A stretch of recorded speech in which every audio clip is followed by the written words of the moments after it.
کیا سگریٹ پینے سے وضو ٹوٹ جاتا ہے؟ نہیں ٹوٹتا، نسوار لگانے یا گٹکا کھانے سے وضو ٹوٹ جاتا ہے؟ نہیں ٹوٹتا۔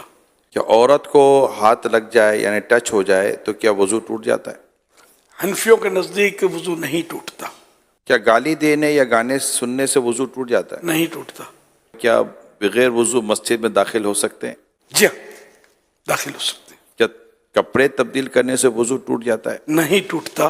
کیا ایک ہی وضو سے 5 نمازیں ادا کر سکتے ہیں؟ بالکل کر سکتے ہیں، اگر واقعی اس کا وضو قائم ہے تو۔ جو وضو کی حالت میں انتقال کر جائے تو کیا اسے شہید کہا جائے گا؟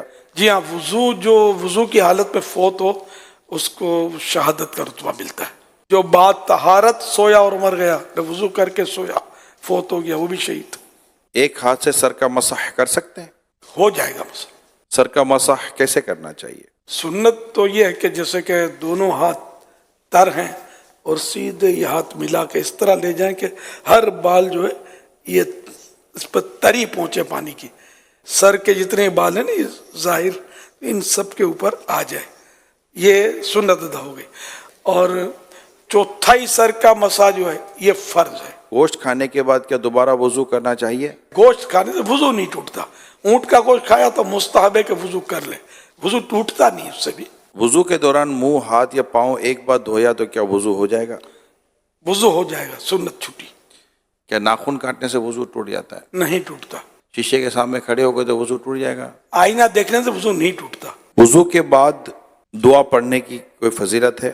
حدیث پاک میں جس نے اچھی طرح وضو کیا اور کلمہ شہادت پڑھا اس کے لیے جنت کے 8 دروازے کھول دیے جاتے ہیں، جس سے چاہے اندر داخل ہو۔ کلمہ شہادت اشہد ان لا الہ الا اللہ و اشہد ان محمد عبدہ و رسولہ صلی اللہ علیہ وسلم، لیکن ساتھ میں یہ کہ اچھی طرح وضو کیا۔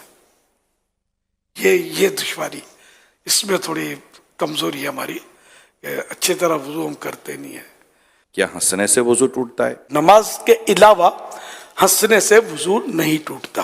اور نماز میں پھر یہ کہ بالغ جاگتے میں نماز کی حالت میں، کہ بعض اوقات نماز میں نیند بھی آ جاتی ہے، تو بالغ جاگتی حالت میں سجدے والی نماز میں جن میں سجدے ہوتے ہیں، ان میں اگر زور سے ہنسا، قہقہ جس کو بولتے ہیں، قہقہ لگا کر ہنسا تو اس کا وضو ٹوٹے گا، ورنہ اتنا ہنسا کہ خود اپنی آواز سنی، دوسرا نہ سنے، اتنی آواز نہیں نکلی، تو وہ نماز ٹوٹی، وضو نہ ٹوٹا۔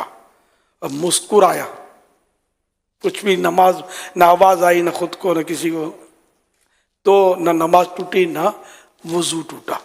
بھئی جتنے سوالات ہوئے جس میں آپ نے فرمایا وضو نہیں ٹوٹتا، لیکن اب اگر کچھ ایسے معاملات ہیں جیسے قہقہ لگانا یا گالی بکی کسی نے، یا جو ہے وہ عورت کو ہاتھ ٹچ ہو گیا، تو وضو اس کے بعد کر لینا یہ مستحب بھی ہے یا نہیں ہے؟ گالی دینا، غیبت کی، قہقہ لگانا، جھوٹ بولا تو یہ مستحب ہو جائے گا کہ وضو کر لے، اور توبہ تو ویسے ہی فرض ہے۔